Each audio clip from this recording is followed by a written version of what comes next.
جو لوگ ہیں نا جو اپنے آپ کو مقامی سمجھتے ہیں، یہ شریف بدر کی بیٹی کی نسل ہے.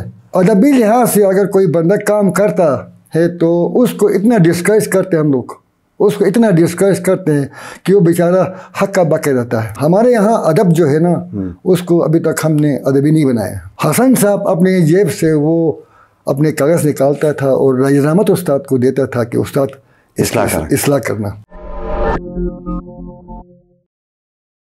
السلام علیکم، آپ دیکھ رہے ہیں IMN، میں ہوں شبیر میر. ناظرین، آج میری جو مہمان شخصیت میرے ساتھ اسٹوڈیو میں موجود ہیں وہ ایک ملٹی ڈائمینشنل ٹائپ کی شخصیت ہیں. گلگت بلتستان کے اولین بینکرز میں سے ہیں. ادب سے ان کا تعلق ہے، تعلیم سے ان کا تعلق رہا ہے، ان کی خدمات ہیں، لکھاری ہیں، اور گلگت بلتستان کی یقیناً ایک تعلیم یافتہ فیملی سے ان کا تعلق ہے. اور ایک اور امپورٹنٹ بات یہ ہے کہ گلگت بلتستان کے پہلے یا دوسرے وہ شخصیت ہیں جنہوں نے MBA کیا تھا.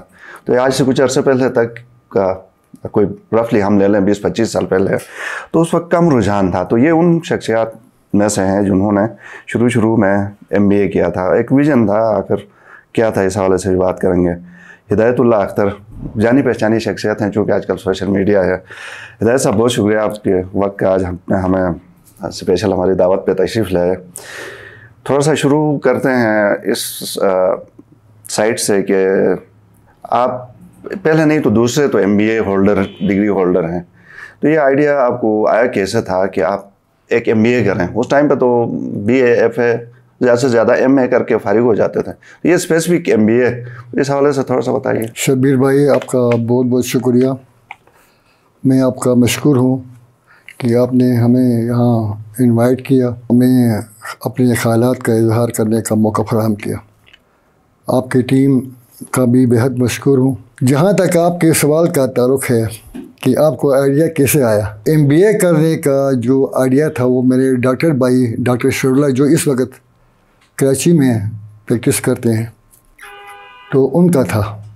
کیونکہ ان دنوں ایک بھائی انجینئر بن چکا تھا، وہ خود ڈاکٹر تھے، تو اس نے کہا کہ سب ایک ہی لائن میں نہیں جائیں گے، تو لہٰذا آپ جو ہے وہ بزنس ٹائپ میں، اور اس لحاظ سے اس نے مجھے آئیڈیا دیا. تو پھر میں نے میٹرک کے بعد کامرس کو میں نے اختیار کیا. ٹھیک، کامرس کو آپ نے اختیار کیا. پھر آپ نے تعلیم کراچی میں حاصل کی؟ نہیں، میں نے پنجاب میں MBA کہاں سے کیا؟ میں نے پنجاب یونیورسٹی سے پنجاب یونیورسٹی سے، اور ICOM، پھر BCom، اور اس کے بعد پھر میں نے MBA کیا. رائٹ. اس وقت MBA کرنا اچھا خاصا مشکل تھا، بہت مشکل، اور کسی کا آئیڈیا بھی نہیں تھا. یہ 83 کی بات ہے، کب کی ہے؟ اور ہمارے یہاں ایک چیز ہے نا سر اپنا شبیر صاحب، کہ ہم یہاں دیکھتے ہیں کہ سرکاری ملازمت مل جاتی ہے یا کس کا زیادہ سکوپ. اس وقت یہ MBA کا یہاں گلگت میں اس قسم کا کوئی سکوپ نہیں تھا، اس لیے سارے میڈیکل اور انجینئرنگ یا پھر آرمی سب کا رجحان تھا، یا پھر آرمی میں. پھر میرے بھائی نے جو مجھے آئیڈیا دیا تھا وہ یہ تھا کہ بھائی آپ نے گلگت میں سروس نہیں کرنی ہے، آپ نے MBA کر رہے ہیں، اور آپ کو چاہے کہیں بھی آپ کو جاب مل جائے، آپ نے جاب اختیار کرنا ہے. گورنمنٹ جاب کو آپ نے انحصار نہیں کرنا ہے. اور فرام دا بگننگ ہمارا گورنمنٹ کا تقریباً کسی بھائی کا بھی وہ رجحان اس طرح نہیں تھا. لیکن یہ الگ بات ہے کہ ان دنوں یہاں پر ملازمتیں بھی کم تھی، اور جو پڑھے لکھے لوگ آتے تھے وہ عموماً ملازمت حاصل کر لیتے تھے. صحیح، ٹھیک. تو جو ہی ہم نے MBA کیا یا انجینئرنگ کی تو ہمیں ملازمت مل گئی. صحیح. جیسا آپ نے شروع میں بھی کہا، آپ MBA کرنے کے بعد پھر آ کے اولین بینکرز میں سے بھی آپ ہیں. تو وہ کون سے بینکس تھے جن کے فاؤنڈنگ میں آپ نے حصہ لیا گلگت بلتستان میں؟ میں نے سب سے پہلے پلاننگ آفس میں ٹرائی کیا تھا. اچھا. اس کے لیے ہمیں جب انٹرویو کال ہو گئی تو میرے ٹیچر بھی امیدوار تھا اس کا. اچھا. اور میں خود بھی امیدوار تھا. ٹھیک ہے. اور میرا ٹیچر بڑا خوش تھا. اور میرا ٹیچر کون تھا؟ ثابت رحیم صاحب. تو اس نے کہا کہ آج مجھے خوشی ہے کہ میرا شاگرد جو ہے وہ میرے مقابلے میں APSC کا انٹرویو جو دے رہا ہے. وہاں پر میں نے کہا سر اب PhD ڈاکٹر کو چھوڑ کر ایک سمپل MBA کو کون لے گا؟ اور بات وہی ہوئی. ٹھیک. تو بعد میں جب رزلٹ آیا تو میں رہ گیا، اور ثابت رحیم صاحب جو ہے نا وہ پلاننگ آفس میں چلے گئے. اس کے بعد پھر میں نے یہ زرعی ترقیاتی بینک جوائن کیا آپ نے؟ میں نے جوائن کیا. پہلا مائی فرسٹ جو پروفیشن تھا وہ زرعی ترقیاتی بینک تھا. ٹھیک ہے. جس کو گائیڈ کیا تھا مجھے اکبر جہان صاحب نے اور خاص کر مرحوم نصر الدین صاحب نے. ٹھیک ہے. تو اس وقت اور سٹاف تو تھا ایگریکلچر بینک میں نا، آپ نے جا کے؟ بالکل. تو پھر کتنا عرصہ رہے، پھر اس کو چھوڑا، پھر کون سے بینک میں گئے؟ وہ بھی اتفاقاً جو دوسری جاب میں چلا گیا وہ بھی ایک اتفاق سمجھے. ہوا یہ کہ میں انچارج مینیجر تھا اور ہمارے مینیجر صاحب جو تھے وہ کہیں اور تھے. ٹھیک. تو ان کے قائم مقام میں مینیجر تھا. تو میں ایک دن بیٹھا ہوا تھا تو ایک صاحب جو تھے وہ ایک ہاتھ میں بریف کیس لے کر آ کے السلام علیکم. وعلیکم السلام. تو ہاتھ ملایا. ہاتھ ملانے کے بعد کہا کہ یو آر مینیجر؟ یس. میں نے کہا یس. پھر گپ شپ ہو گئی. چائے منگایا میں نے ان کو. چائے پینے کے بعد گپ شپ میں کہا کہ بھائی یار we need MBA for our bank. اچھا. اس نے کہا ہمیں ایک MBA چاہیے.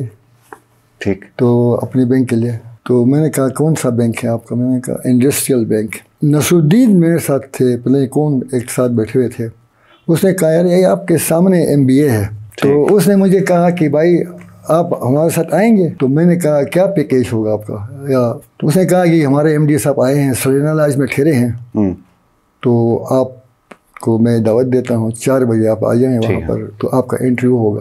میں وہاں گیا اور میں نے انٹرویو دے دیا. انٹرویو دینے کے بعد وہ چلے گئے. اس کے بعد نہ ان کی طرف سے کوئی لیٹر آیا اور پھر میں کچھ عرصے تک انتظار کرتا رہا. شاید آج کل میں نے انتظار کیا، شاید مہینے کے اندر یہ شاید مجھے بتا دیں گے، لیکن مہینے کے بعد تک کوئی عطا پتہ نہیں کہ یار گئی بات گئی. ہاں. اپنے کام میں لگا رہا اپنی ڈیوٹی پر. اس کے 6 مہینے بعد ایک لیٹر میرے نام پہ آ گیا جناب علی. اچھا. کہ آپ کو سلیکٹ کیا گیا ہے. اچھا. تو آپ you should report at Rawalpindi office. تو میں بس یہاں سے میں نے ریزائن دے دیا اور جا کر میں نے وہ جوائن کیا. ٹھیک ہے. بہت عرصہ گزرا ہے اس بات کو بھی. آج ویسے اگر بتانا چاہیں کہ اس وقت کیا پیکیج تھا؟ اس وقت جب میں زرعی ترقیاتی بینک میں تھا جی، تو میرے خیال میں میری 900 روپے تنخواہ تھی. 900. اور اس میں جب آپ کے گریڈ 16 میں اپائنٹ ہوا تھا. تقریباً میں ایز اے ریجنل مینیجر میں ریٹائر ہوا. تو اس وقت تنخواہیں کم تھی، لیکن اس کی ڈالر کے مقابلے میں بالکل اس کی ویلیو اس کی بہت تھی. تو وہ بڑی جگہ گیرتی تھی. یہ کس سنے کی بات ہے؟ 85 میں تقریباً 1981-82 کی بات ہے. ٹھیک ہے. تو یہ جو دوسرا والا بینک تھا اس میں انڈسٹریل بینک میں ہوا. اس کے بعد جناب علی میں نے یہاں ایز اے انچارج اس کا میں نے یہاں کام کیا. انہوں نے آفس بھی نہیں کھولا. اچھا. ہوا یہ کہ بریگیڈیئر اسلم صاحب کا ہوٹل بن رہا تھا سست میں. تو وہ اس نے اپلائی کیا تھا انڈسٹریل بینک میں لون کے لیے. ٹھیک. اور ان دنوں میں اسٹیل لائف میں ان کی آفس تھا، اسٹیل لائف پنڈی میں کام کر رہا تھا. تو as a incharge Nadir section. تو ان کی درخواست پھر مجھے میرے جو آفس والوں نے کہا، مجھے ڈپیوٹ کیا کہ بھائی آپ جائیں سست جا کے اس کی فیزیبلٹی رپورٹ جو ہے نا بنا کے لائیں تو لوننگ کے لیے. ان دنوں میں جب یہاں آیا فیزیبلٹی رپورٹ بنانے کے لیے مجھے ڈیٹا چاہیے تھا. تو ڈیٹا کلیکشن کرنے کے لیے پھر مجھے مختلف جگہوں میں جانا پڑا. جو سینٹر یہاں پہ جو چوکیاں ہیں یہاں پہ انٹری ہوتی ہے فارنرس کی، ٹریولرس کی. تو ان کی فگر لینے کے لیے بڑی مشکلات کا مجھے سامنا کرنا پڑا. آج تک مشکلات ہیں تو ظاہر ہے اس وقت تو کتنے ٹریولرس یہاں آتے ہیں اور ایوریج کیا ہے، سٹے کیا ہے ان کا. پھر وہ ایک رپورٹ سبمٹ کرنی تھی. تو اس کے لیے تو یہ ساری چیزیں کرنی تھی. تو اس کے بغیر تو ممکن ہی تھا. اس وقت مجھے خیال آیا کہ بھائی یہ ڈیٹا جو ہے نا یہاں ملتا نہیں ہے. تو اس وقت میرے ذہن میں یہ بات آئی تھی کیوں نہ ایک کتاب لکھی جائے جو کہ لوگوں کے لیے معلومات کا باعث بنے. ٹھیک ہے. اسی دوران پھر میں نے یہ 87 کی بات کر رہا ہوں، میں 86 کی. ٹھیک ہے. اس سے پہلے کہ یہ کتاب کے اوپر آیا تھوڑا سا اس کو کنٹینیو کریں کہ وہ آپ اس کے بعد پھر نیکسٹ جو ہاں اس کے بعد ہوا ایسا کہ یہاں پر ایک پنجاب سے اسمال بزنس کے مینیجر بن کے آئے تھے. وہ یہاں تنگ تھے. اوکے. وہ خوش نہیں تھے کیونکہ فیسلٹیز نہیں تھی اس وقت. تو علاقے میں وہ کہتے یار میں یہاں بور ہوں اور مجھے کوئی ایسا بندہ چاہیے جو میرے جگہ لے لے اور مجھے یہاں سے فارغ کر دے. تو یار آپ مجھے کیوں نہیں فارغ کرتے ہو کہا. تو ہوا یہ کہ جمپنگ ہو گئی میری 16 پھر 17 پھر گریڈ 1 کے حساب سے. تو جب یوں مجھے جلدی پروموشن مل گئی تو میری بھی لالچ آ گئی. تو میں نے کہا یار اگلے گریڈ میں آ سکتا ہوں, اسی گریڈ میں تو ممکن نہیں ہے. تو اس نے کہا جی ہم آپ کو اگلا گریڈ دلوائیں گے, آپ آ جائیں. میں نے بس ایسا کہا تھا, وہ چلا گیا پنڈی. پھر آپ کی پنڈی چلا گیا. اس کے بعد نواری ہفتے بعد ایک لیٹر آ گیا, نواری آپ اسلام آباد زرعی ترقیاتی بینک میں آپ آ کے جو ہے نا وہ ساری اپنا سمال بزنس میں زرعی وہ پہلا تھا. ٹھیک ہے. پھر اپنا سمال میں وہاں گیا تو انہوں نے بس بغیر پوچھے یعنی ایک دو سوال کیا, جیسے میں اور آپ گپ کر اس وقت گپ کر رہے ہیں. ٹھیک. تو آپ کا نام کیا ہے؟ میرا نام یہ ہے. کہاں سے ہیں؟ گلگت سے ہیں. اچھا جی کب سے ہیں؟ ادھر سے. بس آپ یو آر سلیکٹڈ. ٹھیک ہے صحیح. اس کے بعد سمال بزنس فائنانس کارپوریشن میں آ گیا. ٹھیک ہے. اس کی لانچنگ تقریباً اس کی میں تقریباً گاکوش کی لانچنگ, پھر چلاس برانچ کی لانچنگ. کتنا عرصہ اس بینک کے ساتھ آپ رہے ہیں؟ تقریباً کیونکہ آپ نے بہت جلدی پھر ریٹائرمنٹ بھی لی. ہاں ارلی ریٹائرمنٹ لیا میں. ارلی ریٹائرمنٹ لی. 25 سال میں نے وہاں پہ کیا. 25 سال. اچھا 25 سال میں نے وہاں سروس کی. اور ارلی ریٹائرمنٹ اس لیے لیا, اصل میں مذہبی ٹائپ کے بھی کچھ ایسے چیزیں تھی. میں کہہ رہا تھا کہ ارلی ریٹائرمنٹ کا جو انہوں نے پیکیج دیا, ٹھیک, گولڈن ہینڈ شیک دیا. ٹھیک ہے. تو گولڈن ہینڈ شیک دیا تو اس وقت ایک کاروبار کا بھی کچھ آئیڈیا ہو گیا تھا. ٹھیک. تو میں نے کہا یار کیوں نہ پیسے اچھے خاصے پیسے مل رہے ہیں. ٹھیک. تو کیوں نہ یہاں بیٹھنے سے بہتر یہ ہے کہ ہم نکل جائیں اور کوئی اپنا کاروبار شروع کرے. صحیح. تو کاروبار پھر آپ نے کس طرح کا؟ میں نے بڑے کاروبار کیے لیکن کوئی کاروبار نہیں ہے. صحیح. میں نے اخبار کا کاروبار کیا, اور اخبار کا جو میں نے نکالا چنار اخبار. آپ نے چنار کا اخبار میں نے نکالا تھا, اور اس کا میں نے پنڈی میں آفس کھولا, کاکوش میں آفس کھولا, گلگت میں آفس کھولا. تقریباً بس وہ جو سمجھتے ہیں نا آپ, بالکل ٹھیک, مارکیٹ میں جو کمپٹیشن ہے, پھر ایک آپس کی جو ایک دوسرے سے ہمارے یہاں گلگت کا جو ایک ماحول بنا ہوا ہے کہ ہم کسی کو برداشت نہیں کرتے ہیں. تو کچھ لوگ ہمارے پیچھے پڑ گئے اور وہ ABC ہونے سے رہ گیا. ٹھیک. نہ وہ بہت سارے آپ نے کیے اس کے اوپر. وہ تقریباً میں نے اس کو 6-7 میں نے اس کو میں نے اخبار نکالا. ٹھیک ہے. تو تعلیم کی طرف پھر آپ آ گئے, اسکول آپ نے کھولے. اس وقت بھی آپ کے اسکول چل رہے ہیں؟ اسکول اس وقت میرا چل رہا ہے. اور مجھے یہ جو لیکن ادب سے جو تھا, میں بھی بات کر رہا تھا آپ سے کہ جب میں یہاں آیا تو وہ ڈیٹا میں کلیکشن کر رہا تھا. تو میں بائی برتھ یا شاعر نہیں ہوں, میں بائی برتھ یا رائٹر نہیں ہوں. یہ اللہ تعالیٰ کی ایک خداداد صلاحیت ہے میرے پاس. ٹھیک ہے. میں ایکچولی کامرس گریجویٹ. صحیح. اور میں نے کوئی اردو ادب نہیں پڑھا. صحیح. میری تھرو آؤٹ لائف جو ہے میٹرک کے بعد ساری انگلش میڈیم میں ہے. صحیح. اردو سبجیکٹ نہیں ہے میرا. تو کامرس کی کتابیں تو آپ کو پتہ ہے نا کہ وہ ساری اردو میں ہوتی بھی نہیں تھی اس وقت. ابھی آج کل اردو میں شاید ہیں. تو تقریباً بس وہ شوق چڑھ گیا. تو آپ جیسے ادبی اور صحافی ماحول لوگ مل گئے. اس زمانے میں ہمارے پاس ہمارے جو تھے میر فاضل صاحب ہوتے تھے, بالکل اکرم صاحب ہوتے تھے, اپنا صابر رحیم صاحب ہوتے تھے, ڈپٹی ڈائریکٹر مظفر صاحب, عثمان صاحب, اور یہ امین ضیاء وغیرہ ہوتے تھے. تو ان کی محفلوں میں ہم جایا کرتے تھے. غلام رسول صاحب ہوتے تھے جنہوں نے لکھا. تو وہاں پر یہ کتاب جب میں لکھا تو مجھے پھر یہ میرے اندر ایک چیز اجاگر ہو گئی. تو پھر میرا جو ہے رجحان اس طرف نکل گیا, اور میں نے وہ کتاب جو لکھی اسی ڈیٹا بنا. ٹھیک.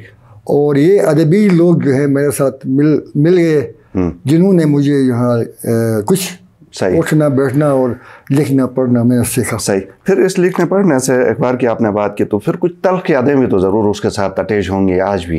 تلخ یادیں بہت ہیں. میں ان تلخ یادوں کو آپ کے پاس ظاہر کر کے مزید یہ جو ہے پروگرام کو تلخ کرنا نہیں چاہتا, لیکن میں تھوڑا سی ادبی لحاظ سے میں تنقید کر. ہمارے یہاں ادب جو ہے نا اس کو ابھی تک ہم نے ادبی نہیں بنایا. ادب کی ہم بات کرتے ہیں لیکن ادب والے بے ادب ہیں ہم لوگ.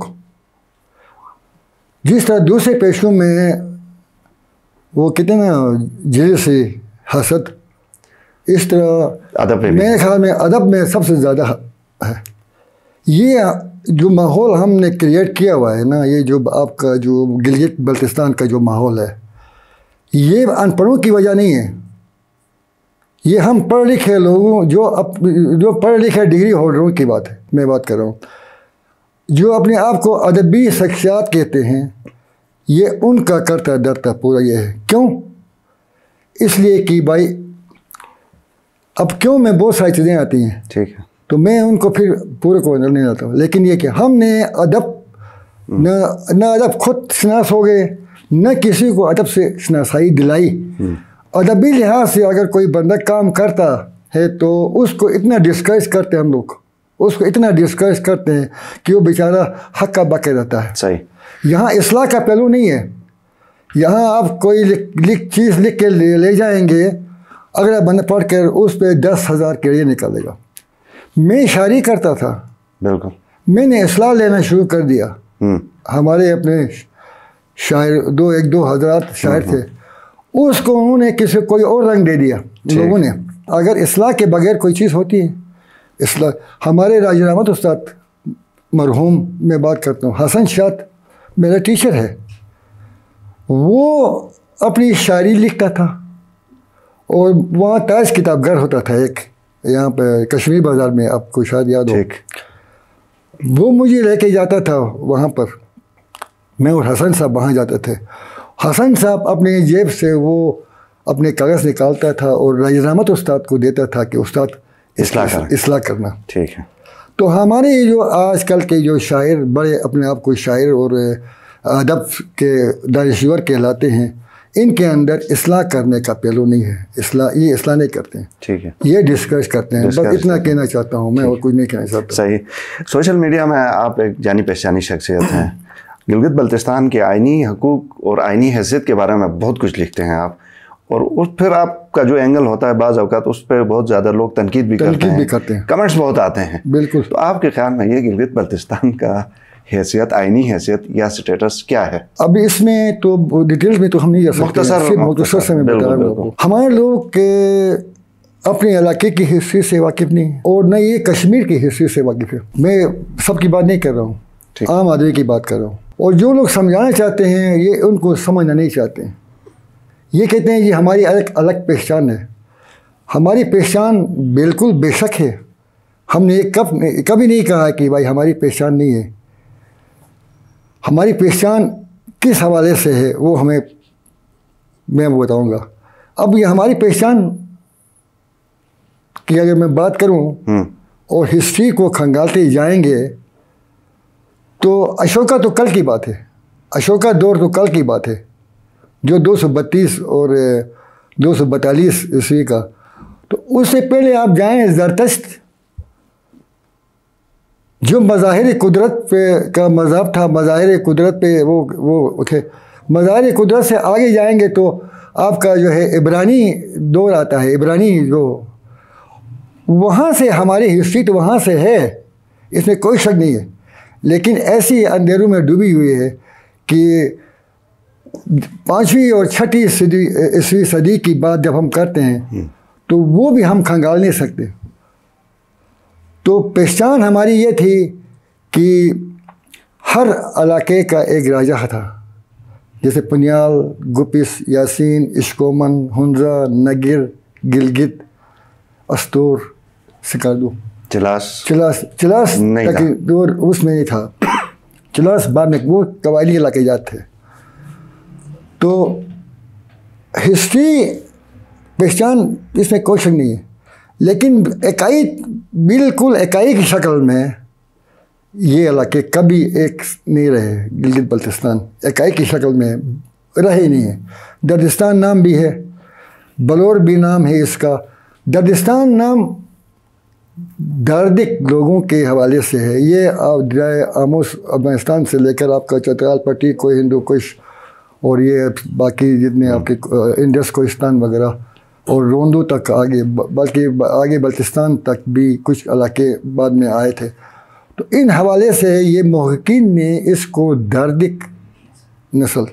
تو ہماری زبان اور نسل کی بات کریں گے تو وہ زرتشت سے یہاں پہ پہلا مذہب مظاہر قدرت، اس کے بعد زرتشت، اس کے بعد ہندو مت اکائی کی شکل میں نہیں رہے۔ اب آئینی حوالے سے بات کرتے ہیں تو آگے کہتے ہیں کہ بھائی ہم اکائی تھے اور ریاست ہماری تھی، اس کا ہمارے پاس کوئی پروف نہیں ہے، اور نہ کوئی قانونی لحاظ سے ہم کوئی ریاست تھے۔ ریاست چھوٹی چھوٹی تھی، جو بعد میں یہ ان کا کیا تھا وہ تو سارے چیزیں یہاں بتا کے لوگ جاتے ہیں کہ بھائی یہ آپس میں لڑتے تھے، اور لڑنے کی عادت تو آج تک ہمارے پاس گئی نہیں ہے نا۔ وہی لڑائی وہی جھگڑے تو ہمارے ہیں نا علاقائی بھی، کیونکہ ہم وہ راجیوں کے ساتھ لڑتے رہے ایک دوسرے کو، جس کا زور چلتا تھا وہ اس کو دبوچتا تھا۔ تو اصل میں وہ یہاں پر انویڈر اور گلگت جو تھا سینٹر، یہ سب کے لیے مطلب ایک اہم جگہ تھی، صحیح، ہنزو والوں کے لیے بھی، نگر والوں کے لیے بھی، اور حملے زیادہ تر یہاں پہ ہوتے تھے، کیونکہ ایک دفعہ یہ راجدھانی آ گئی تو ساری جو ہے نا وہ کور ہوتے تھے۔ صحیح، یہ پشتنی باشندہ تو اس لیے بات ہی ہے، قومیت کی یہاں پشتنی باشندہ کوئی نہیں ہے، میں بالکل وثوق سے کہتا ہوں یہاں کوئی پشتنی نہیں ہے، سارے مائیگریٹ ہے۔ پشتنی باشندہ شری بدت تھا، آخری شری بد دیوا تھا، اور اس کی بیٹی کی نسل ہے یہ افزائش نسل ہے، یہ ہماری جو پیدائش جو لوگ ہیں نا جو اپنے آپ کو مقامی سمجھتے ہیں، یہ شری بدت کی بیٹی کی نسل ہے۔ بہت شکریہ ہدایت اللہ اختر صاحب، آپ ہمارے آج کے خصوصی مہمان تھے۔ ناظرین، پروگرام آپ نے دیکھا، فیڈ بیک ضرور دیجیے۔ ایک نشست اور ہم رکھیں گے ہدایت اللہ اختر صاحب کے ساتھ، موضوع بہت ہیں، آپ کے فیڈ بیک کو دیکھتے ہوئے بھی ہم کچھ سوال اس میں سے ہدایت اللہ اختر صاحب سے نیکسٹ نشست میں پوچھیں گے۔ پروگرام دیکھنے کا شکریہ، اجازت دیجیے، اللہ حافظ۔